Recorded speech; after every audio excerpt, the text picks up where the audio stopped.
guest today needs absolutely no introduction. You can't talk about the Indian digital space without mentioning Ranveer Allahbadia, more popularly known as Beer Biceps. He gained popularity on YouTube in English and Hindi both, then became an entrepreneur, and now his podcast is still number one today in India. So thank you so much for being here today. I'm really excited to talk to you. I'm really glad to be here. Thank you for having me, Prarthna. So my first question to you is that when you started out with your biceps, did you ever think it would reach such a level, or was it just more of a passion, hobby kind of thing? So, firstly, thank you for having me, Prarthna. I think the story began in 2015 when I wanted to start a fitness-based app, and someone who was encouraging me to do that said that, to market this, maybe you should be on social media. So, that's how we started off. And initially, the motivation to do it was to just prove to society and my own family that, I can do something with my life.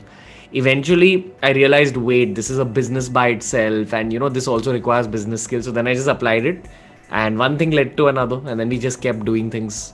So that's the story. Yeah, I would like to share something with you. So last year in quarantine, like I had just got done with my class 10 board, so I was also just vela at home. I didn't know what to do. And I was watching your videos and like the interviews, and I was like, wow, you really built something out of it. So then I also started my like YouTube channel, and for a while it was like a pastime that okay, I have nothing else to do in quarantine, so might as well try it. But like as I keep watching more, getting to know more, like I know it's something I can make a living out of, and you are one of the people who like proved that to me. I'm glad. I think we didn't have reference points when we started out, so it's always very nice to hear this that you yourself are a reference point to someone. It just happened very randomly. This is not something we planned, but I'm glad that our work is helping you as well. So, since you're one of the most successful names in the world of entrepreneurship in India today, would you say there is a specific rule book or guidebook on how to go about being an entrepreneur and YouTuber in India? I think it's changing very rapidly. Again, back in 2015, it wasn't like this. Kids these days are very into entrepreneurship. Even the talent you recruit to work with you as team members, even they are way more savvy with their skills. So I think your question was, is there a rule book about entrepreneurship? Do you think there's a specific way to go about it, or is it just to each their own?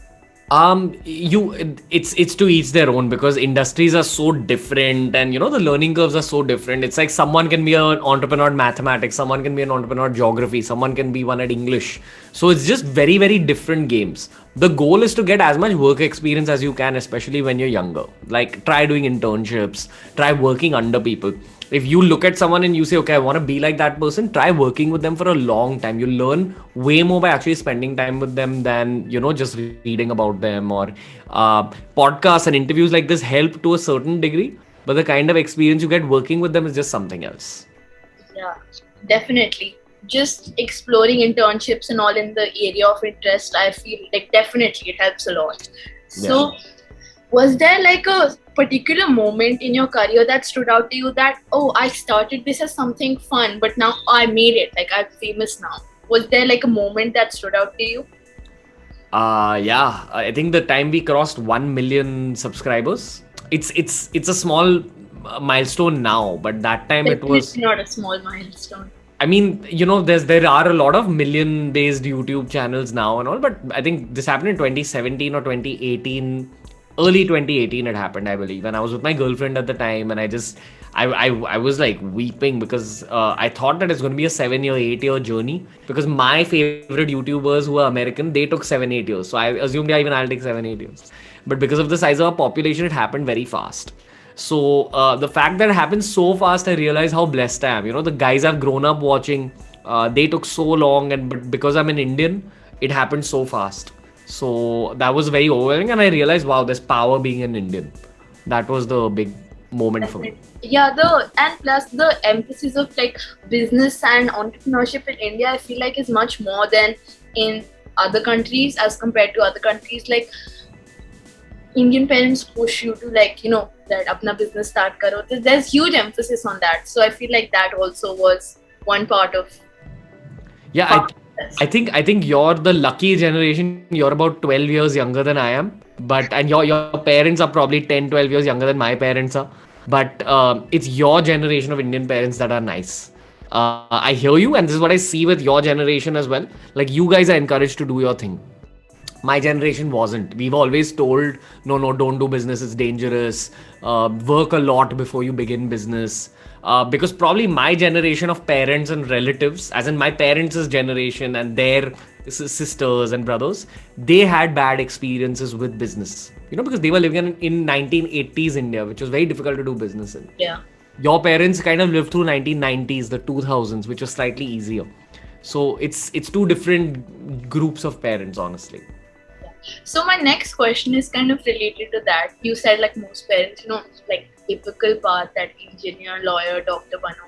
But you also studied engineering, and being an engineering student in India, probably I'm sure it comes with a lot of pressure, even from like class 11 when you chose those subjects. So how do you deal with that kind of a pressure? And you started Beer Biceps like right after graduation. So how did you like change from engineering to social media? Yeah, I think at that stage it was pretty difficult because there's a lot of kids, who don't want to see you do something different, or who are just hardwired so much to think that no, life is limited to your two, three options after engineering college. So I had to hear a lot that time. People made a lot of fun of it. YouTubing wasn't considered a career back then. Social media wasn't considered a career. So you had to go through like a certain level of mocking, all that. But it prepared me for life. And I've seen this at every stage, that even now, if we are trying to do something new, like a new business, a lot of people will mock us, a lot of people will say things. And I've realized that this is just the nature of business. This is the nature of trying to grow big in life. That, you'll only grow big if you do something different. And when you try doing something different, people will make fun of you. People will call you out for it. But if you have a vision, then you have to just chase it. You can't listen to what's around you. The same rule applied then, and I feel the same rule applies even now. Yeah, those people are probably laughing now that look who we made fun of. I mean, yeah, I don't really think about them, but I think you should look at this much more from your own perspective, because that whole experience is a big learning for you. So, and I'm seeing that now also, that was age 22, now we're at age 28, and I'm seeing there are adult versions of this now, where maybe some older entrepreneurship friends, or, someone else in the industry saying, hey, what are you doing? Why are you doing this? Because honestly, the most motivated people and the people who kind of make it big themselves will never mock others, no matter what the other person is doing. It's all the people who are afraid of what you can achieve, all the people who are afraid of your potential, they're the ones who will mock you. So I think look at this from a much more central perspective from your own mind, that it should be a learning for you. And it doesn't matter who those people are, what they're doing, what they're saying. Yeah. So, was there ever a time in your career that you felt like giving up and stopping? And I'm sure there were many, because it's not like as rosy and sunny a journey as it looks. But what were those moments like, and like what was it that kept you going? I think I'm going through one of those moments now. It happens twice a year, when I just work myself to a degree where I kind of get very, very tired. And when you're very tired, like how in school you give exams, and sometimes your exams are placed back to back, like from Monday, Tuesday, Wednesday, and then it gets over the next Wednesday or the next Friday, and you've just given 10 exams in a row.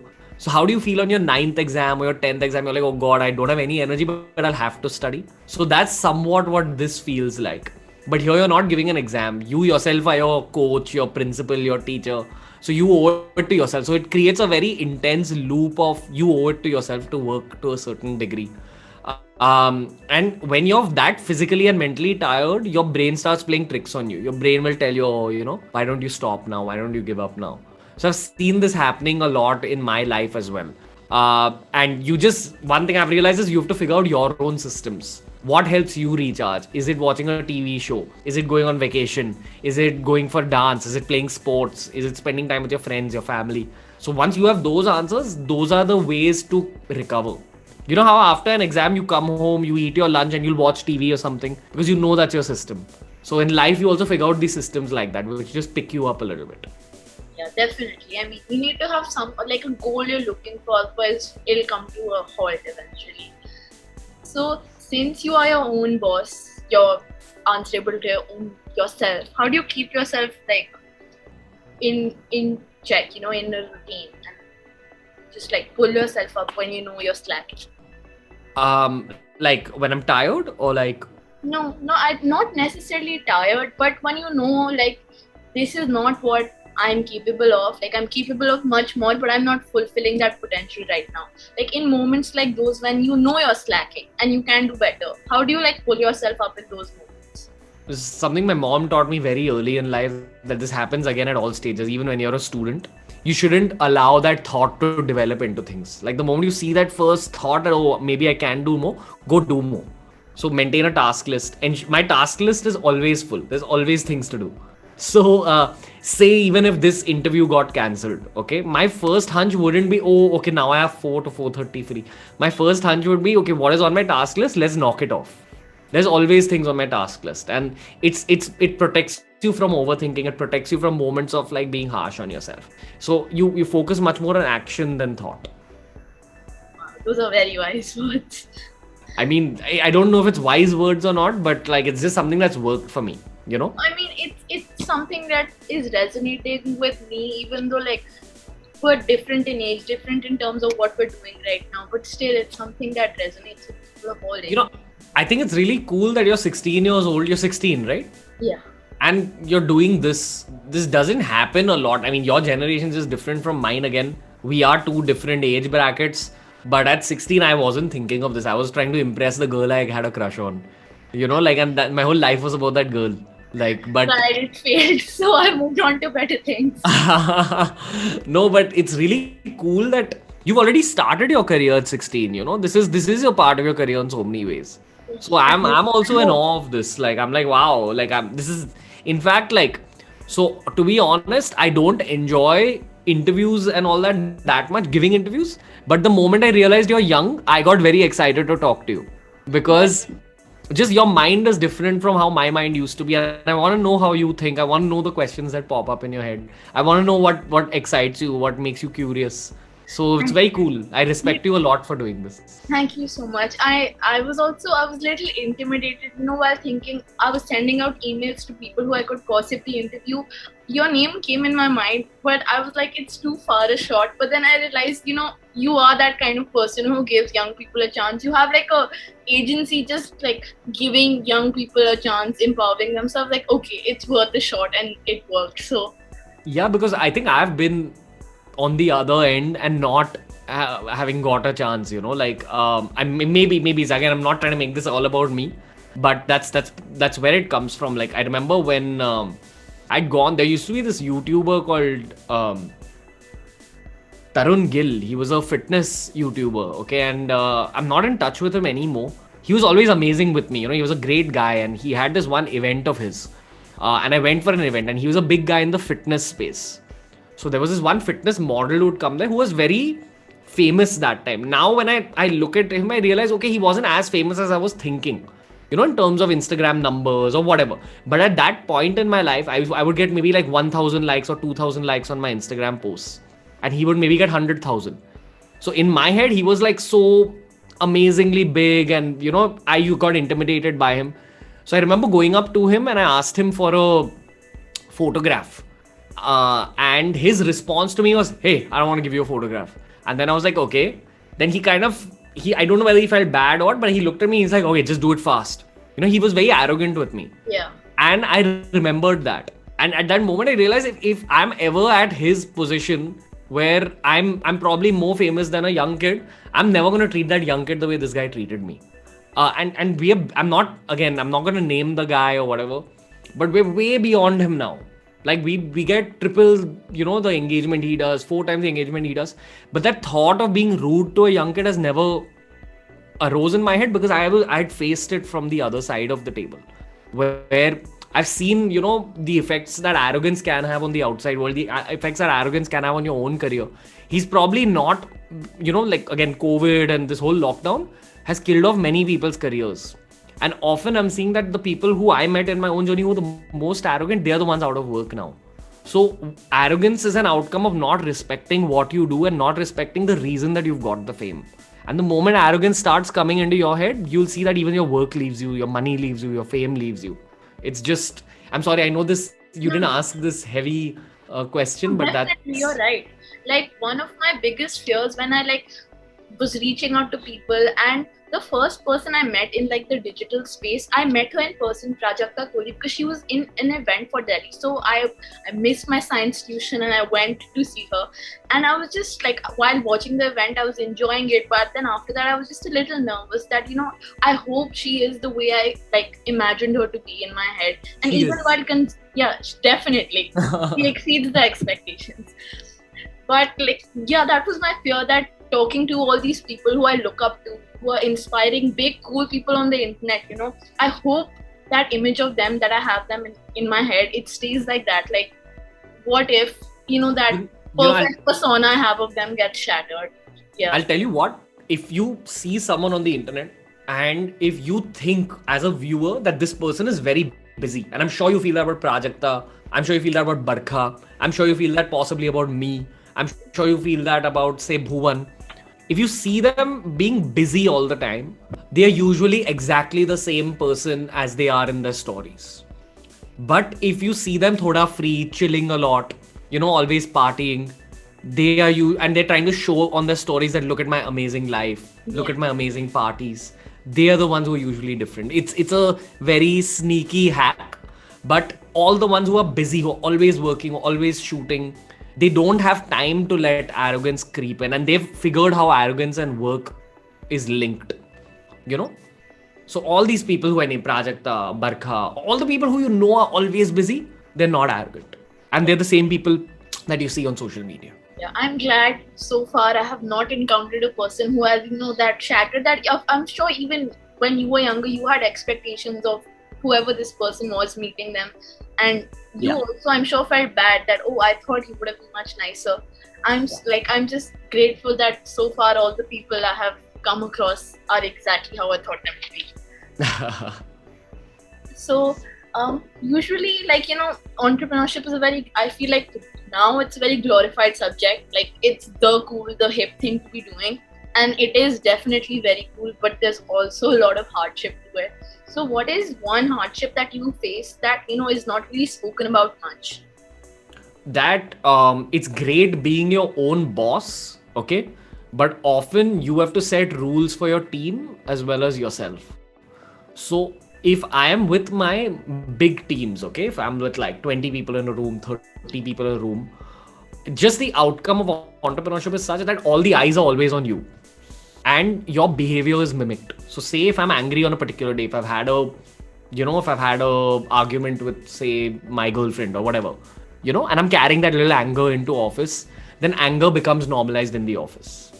And this is something I realized very early on. So you have to be very conscious of your behavior when you're with your teams. And it could even be your most inner teams. Like, you set the tone. In the same way, there's a positive outcome to that as well. That if you bring the best energy, the best work culture to the office, then that becomes the tone of the office. So that switch from realizing that, oh wow, this is a reality now, and that switch from just being a kid to becoming an adult, that can be a little high pressure situation, but it's fine. You get used to it. Yeah. And recently, like, a lot of people, when social media personalities or people who have a following, when they make mistakes, often they say, I've noticed that, I'm not an influencer, I'm living my life and I'm allowed to make mistakes. Definitely. Everyone makes mistakes, just yours happen to be captured and in front of everyone.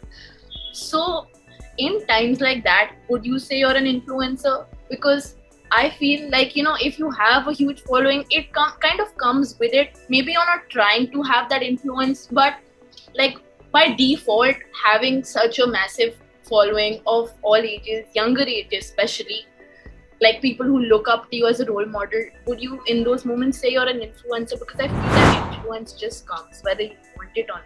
Yeah, I mean, you're right, and I agree with you 100% that when you sign up for this life of being an influencer, you have to live your life more responsibly. So you can't be something that you're saying you aren't. You have to live up to what you stand for. Your behavior will be checked. The things you say will be checked. The things you do will be checked, and that's okay. It's an outcome of fame. And honestly, when fame increases, all the eyeballs also increase and people are waiting for you to slip up, and it is a high pressure zone, but it's just a part of doing what you do.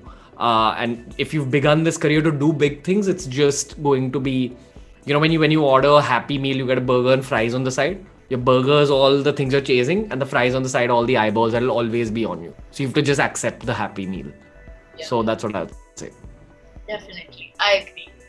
So, one more thing I wanted to ask is, a lot of people, like, for you keep your personal life and professional life, I feel like they're intertwined, definitely, because your brand is about your life, it's about your experiences. So, how do you like manage that fine line of keeping your personal, because I'm sure everyone goes through, supposing in a breakup with their girlfriend, but yours are out there on the internet, your feelings there for everyone to judge, make comments on. So how do you tackle that, just trying to separate even little bit the two, like your personal and professional life? It's subjective, it's different for everyone. So some people might want to put out the full life on the internet, some people might be very private. And this is something you have to figure personally yourself. Like as you go ahead, you will make mistakes in terms of earlier on I used to put all my relationships online and all that. I've realized no, that's not needed. Why should I do it? Let's keep a part of my life just to myself. So I've stopped doing that, and this is something you just realize by your own experience. So there's no one answer to it. Someone else will be comfortable putting out their whole life online, and everyone's different. So there's not one single answer for this. I personally have figured that okay, there is a certain degree that I can expose online, and then there's certain stuff that I'd like to keep to myself. Yeah, and also related to that, you often like make a lot of videos about topics that are considered taboo in the Indian society. Like you openly talk about sex and stuff like that, which it is still today's date considered a taboo in the Indian society. So I'm sure you get a lot of criticism for that, along with all the love you get for speaking on such topics. No doubt there is a lot of criticism. So has that ever made you think that okay, I'm not going to make videos on these sensitive topics, or how do you handle those situations? Yeah, maybe not. Like I don't count sex as one of those topics that gets me criticism, but anything that, like I remember once expressing that I have a neutral political opinion, that I'm non-aligned, but I expressed the word non-aligned as apolitical, and a lot of people who are very politically charged up got pissed off at how dare you say I'm apolitical. So we live in a country where even neutral opinions are looked down upon. So I've always figured that okay, politics is something I'll never speak about, because probably India's just not ready to listen to the other side of the argument. Like if you say something that's slightly left wing, the whole right wing will get pissed. If you say something that's slightly right wing, the whole left wing will get pissed. If you stay neutral, both will get pissed. So it's just that's probably one topic that I may not speak about, only because we don't have the audience ready for it yet. And I do believe in 5 years, your generation, when you guys are old enough to understand what's happening in the country from a 360-degree perspective, maybe then I'll speak about it when the audiences get more evolved. I think people are just, there's too much anger in people's heads right now. So there are 1,000 other topics I can speak about. Why should I just speak about that one topic?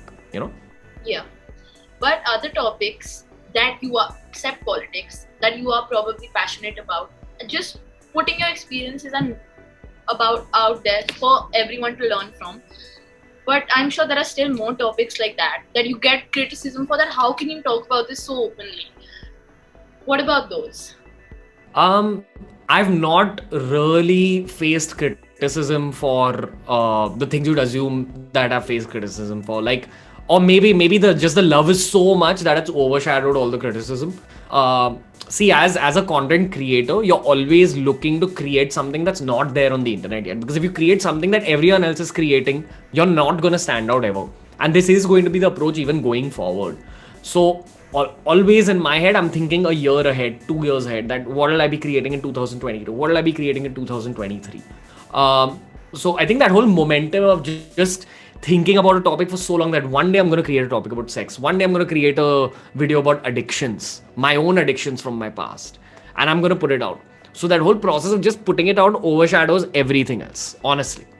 Yeah, I definitely agree. You stand out, and the other creator that comes in my head when you say stand out, because you talk about topics that most people shy away from talking about, is Avanti Nagra, because she talks about them, and she talks about them so like truthfully, and so do you. Like, that's why you said stand out, and your name and her name instantly came in my head because your content significantly stands out to me because of the topics you choose to talk about. Thank you, Prarthna. What else would you like me to speak about?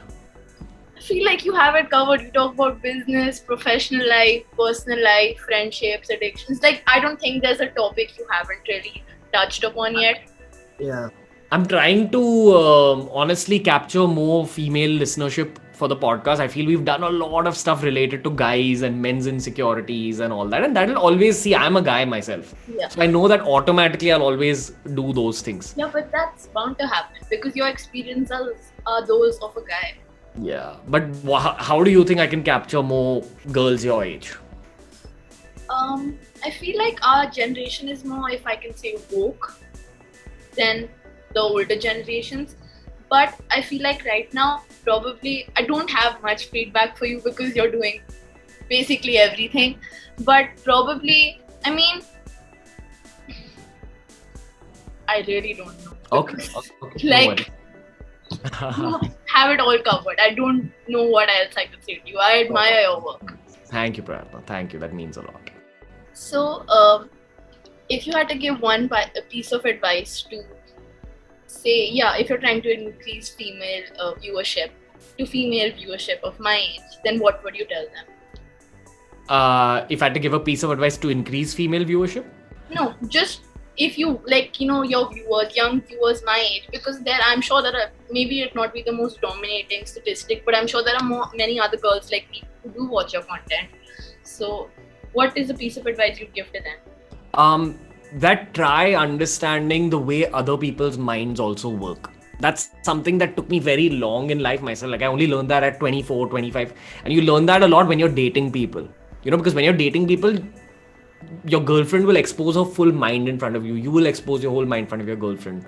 Only when you're dating people or when you're co-founding startups is when you really get to learn about other human minds. You get to learn all aspects of it. You learn about their darkness, their flaws. The early on in life you can learn about how other people's minds work, the better it is for you. Because the better you become as a professional, the happier you become in life, the more comfortable you are with your own flaws, the more comfortable you are with your own insecurities, because you realize everyone's insecure and everyone's got flaws and everyone's got darkness. But you just need to see it with your own eyes. You need to feel it.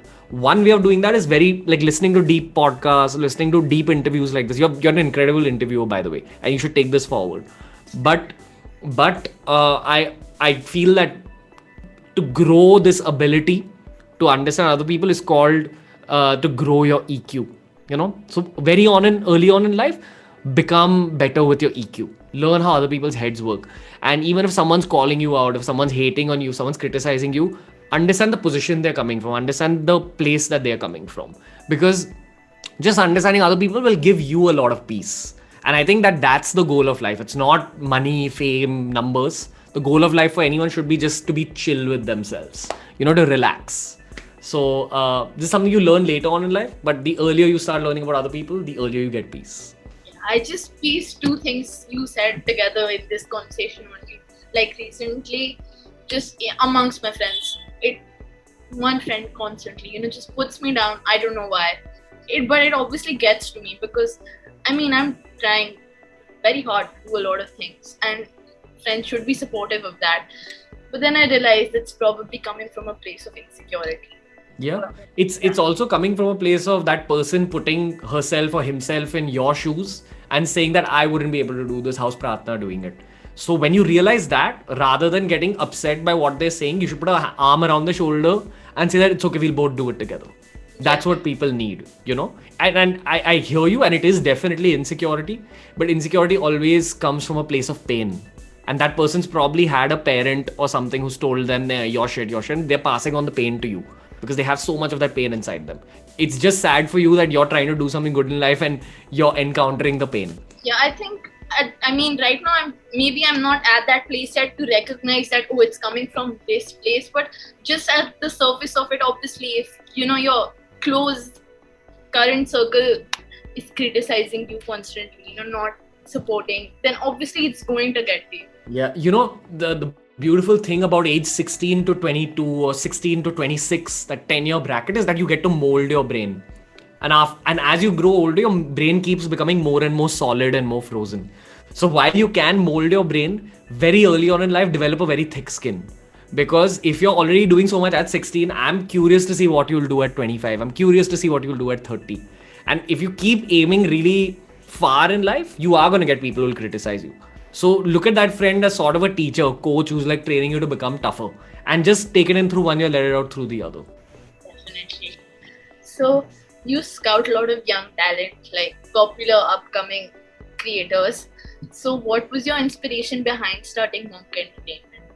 That no one ever scouted me, and I had to make my own path, and I had to prove all those people wrong myself when I was alone. Somehow I got one kid called Viraj Sheth, and I pulled him on my boat, and for a while it was just me and him who everyone doubted and no one scouted. And then we realized when we're big enough and when we're powerful enough, we are going to ensure that a young kid out there doesn't have to feel alone the way we felt alone. So the whole whatever money, fame, numbers, it's all a bonus. The core of that business is just putting your arm around a talented, motivated person and saying, listen, you'll be okay. Yeah, that's why you have the whole Big Brother image on social media, because you are there as a mentor to a lot of people. Like even just watching your content, it feels like, oh, someone's guiding us. It's fine. Yeah, I hope so, because I got mentorship myself very late in life. I got it when I was 24, 25. And I always questioned that why didn't I get this when I was 16? Life would have been easier. And then eventually I realized that I didn't get it because I need to empathize with the people who aren't getting it right now and then be that person for them. Even better. Because pain gives you a lot of empathy. Yeah, I agree. I haven't experienced that kind of pain yet, but hopefully it makes me a better person when I do. So you, on your podcast, you have worked with some of the biggest A-list celebrities of the Bollywood industry. And out of all of them, not like picking favorites and all, but what has been your most memorable experience and who was it with? Like, what was your most memorable, meaningful experience working with such big young people? Just Bollywood? No, anyone. Okay. There's a lot of people, there's different things I've gained from different people, but I'll probably single out Priyanka Chopra because that was my first big conversation. I was very nervous, and I remember we had only got 20 or 25 minutes to do that whole conversation. And that time there wasn't any podcasting culture. Interviews weren't conducted in such a deep way. I made her sit down and I told her that my intention with this conversation is that some kid 10 years from now should come and tell you that one conversation helped me. And she was so humble and she understood what I'm trying to do with the podcast. And she opened up like never before. And I'd been told things like, oh, she's arrogant, she won't answer your questions. But the moment I told her that this is what I intend on doing, she opened up to me. And the fact that Priyanka Chopra opened up to me gave me a lot of confidence for my own future. It gave me that motivation that, okay, whatever I'm doing here, it is going to lead to something. And she was very conscious of the fact that I'm just starting out in my own journey. And she was very collaborative. Again, because I feel that when she was younger, someone hadn't done that for her. And she had gone through that pain. She was like, okay, here's a young kid who's motivated. I'm going to be that change in this guy's life. So I'd probably say Priyanka Chopra. Yeah, I expected your answer to be that, just because I've also seen that interview and it was exactly what you said it was. It was exactly that. And Priyanka Chopra enabled you to do that. You are enabling many more people, me, to do that. So thank you. I'm glad. Yeah, and again, that was a life lesson for me, that when you have the chance to give someone else a boost, you give that person a boost with all your might. And you are doing it wonderfully. Thank you. I'm glad. So if I have another question, if you had to have a meal with one person, dead or alive, who would it be and why? There's a couple of people. There is definitely Mahatma Gandhi. I have a lot of questions for Mahatma Gandhi because on one end, all our history books say the most beautiful things about him. On the other end, modern historians say all dark things about him.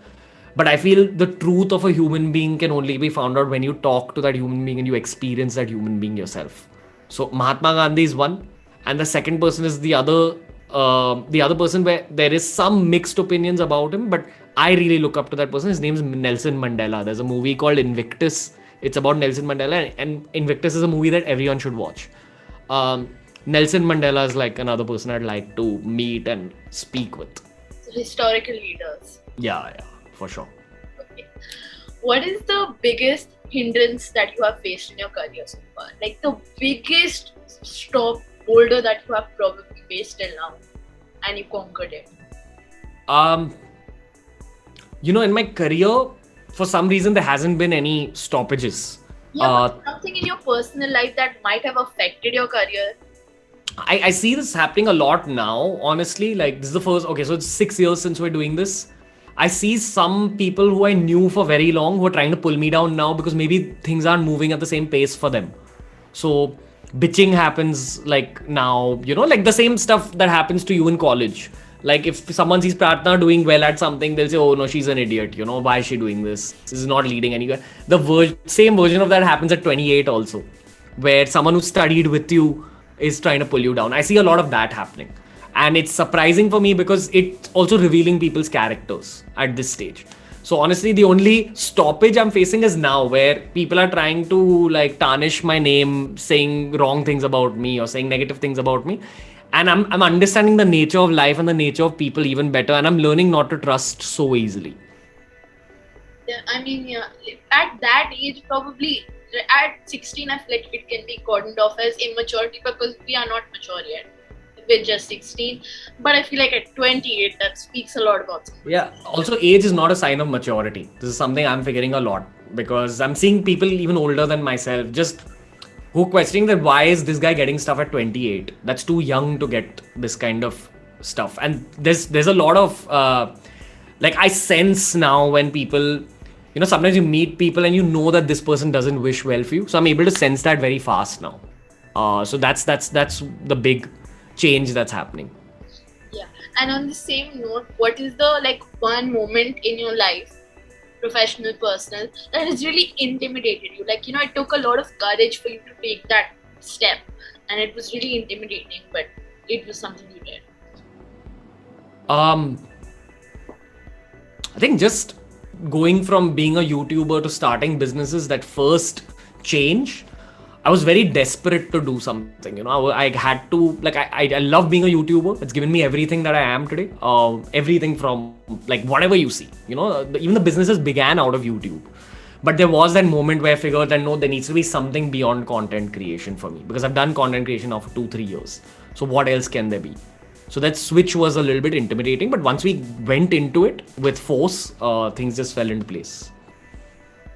And to upcoming like people who want to make content and be big in the space that you are in, what would you say I know consistency obviously is very important, but how else do you feel like that you grew your brand? Like what was it about your brand that sold you to the audience? That I'm always studying and I'm always reading and I'm always asking people intense questions which are a form of study for me. And that's the big edge. That there's no limit to how much knowledge you can gain. Like you can learn everything in the world about history and then you'll realize there's a whole subject called human future, future tech.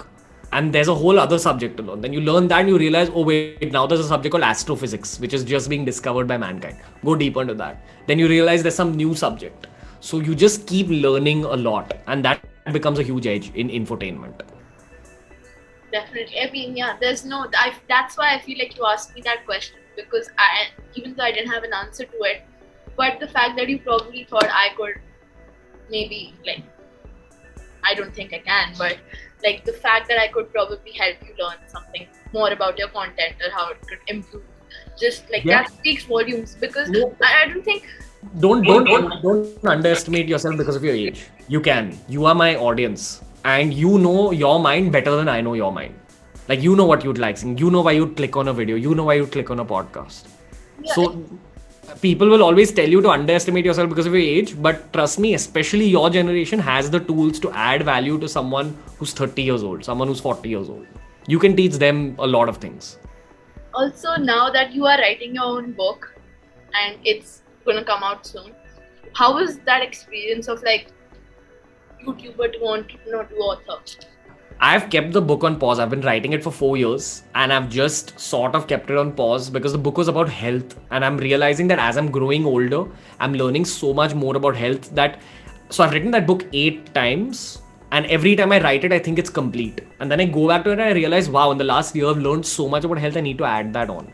So I'm probably only going to release that book when I'm like 35. When I'm done exploring yoga, when I'm done exploring all other forms of health. That, okay, what did this teach me? What did that teach me? And I also, with creativity and with creative projects, you know when it's the right time to release it. And I don't feel that it's the right time for me to release a book right now. Right now is the right time for me to build businesses. After this, there's going to be a phase of creating a lot of shows. Like I want to create a lot of fictional shows, stories. Then there will be a phase of writing. Even like the fact that you said, that my perspective on something because of my age probably is something that would benefit a lot of people. I had that thought when I was in class 9, and I attended this like 2-week like very basic course on entrepreneurship because it was something that interested me. And then I had the idea of a book that like I can just offer my perspective on different aspects of entrepreneurship and different career paths that interest me. And I still haven't finished it or put it out for the world to see, even though it is a book solely of my opinions. Probably like a week ago, I shared the one chapter with a friend to just see what others think of it, and it was so intimidating because I'm like, this is my opinion on a lot of things like success, things like hard work, and just like it was so intimidating to put that out. But then I realized, and when I like spoke to publishers about that idea, I didn't think they would like it because I was thinking, why will my perspective, why will my opinion? I'm just 16. I'm not an entrepreneur. Why will it matter? But it made me realize that people like that said, oh please, we want your ideas, we want your perspective, because as someone from a different generation, it can really help other people. That's exactly what you said. And that just gave me a little more confidence to put that book out, because I've been holding it off for 4 years. No, put it out. I think you're a very confident person and you need to keep building upon that confidence. So the next time you're doubting yourself, take a step back and ask yourself, should you really doubt yourself or not? Trust me, again, you're very moldable in the head from 16 to 25. So mold out the self-doubt. I will. I'm just hoping to get to that point soon. And lastly, what is the most memorable, fun, wonderful project that you have worked on so far? Like the most giving project that like truly gave you satisfaction? Most satisfying. Honestly, the podcast, because it started very masti mein. Like, we were like, whatever, let's see what happens. And then it built up itself into something monster. Like by the 12th episode, we had Priyanka Chopra. By episode 25, we had Arnold Schwarzenegger.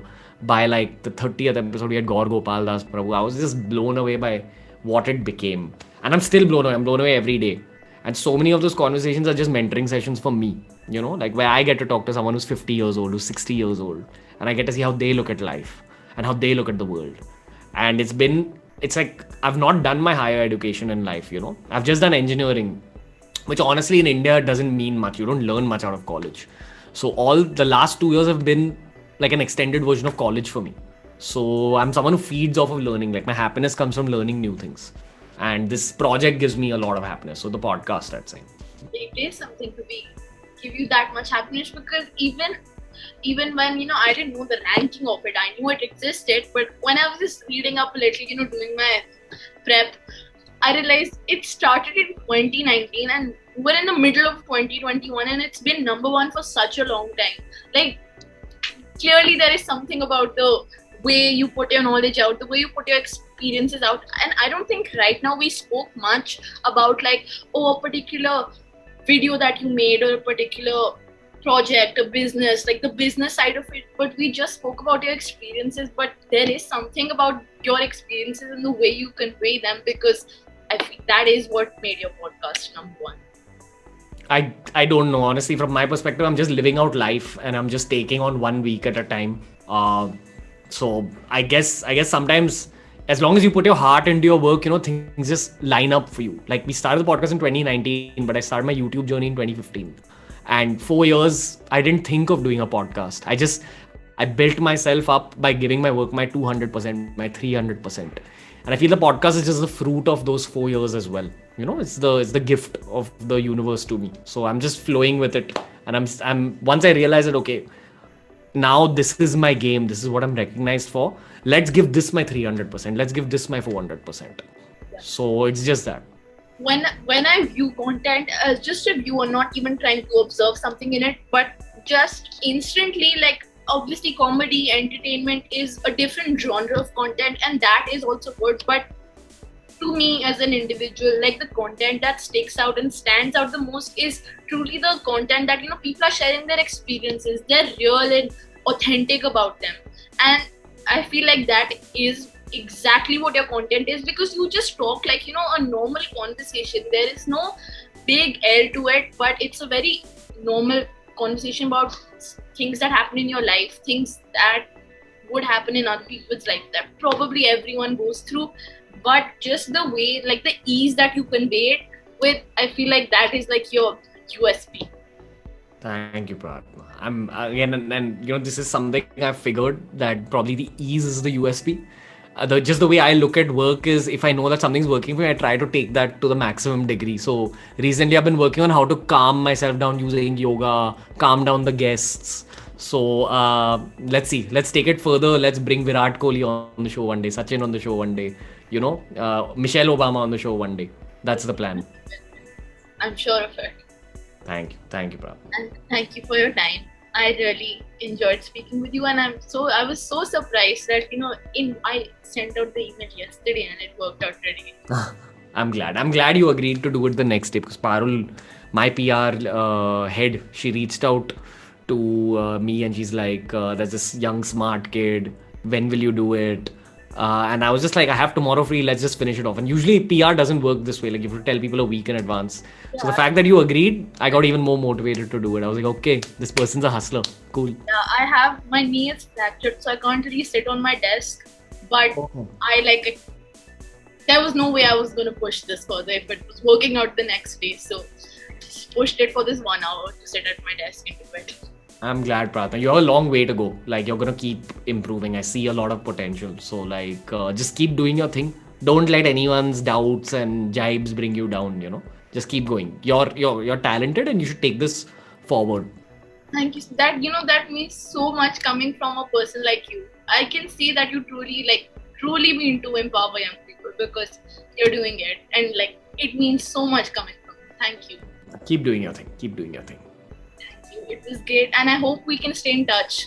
Yes, we will. Because I would love to gain from your wise knowledge. Yes. I think more than staying in touch with me, you just need to do what you're doing and do more of it, because the kind of questions you're asking are going to coach you very well. Like, even this is a podcast, it's not an interview, right? You're making it a two-way thing. Continue your podcast, because it'll be an intense learning experience for you, and you're already way ahead of people your age.